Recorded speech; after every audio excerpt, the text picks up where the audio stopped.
passed the test. I'd gone to the test center with my mom, did the tests. I drove to the test center to practice like a little warm up before driving. We got there, I drove there, got there, I waited for the slot. The guy said, "Oh, Nathan, please come." Whatever. You sit in a room with other people doing the test at the exact same time. The guy says, "Nathan."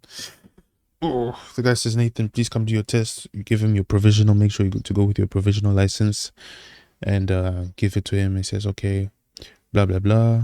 Then you get into your own vehicle, and you'll be like, "Oh, this is the practical UK driving test," whatever, whatever. And then he tells you the procedures and what will happen in the test, and then you start driving. Now it's between 10 and 15 minutes of independent driving.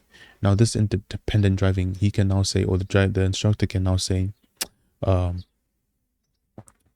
you need to follow a sat nav or GPS, and then you just follow the routes, and he'll be telling you about, okay, take this exit, and you need to position yourself in the right lane.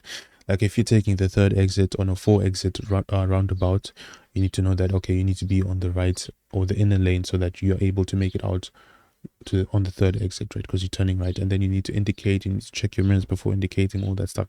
There's a whole lot of things that you need to know before your test.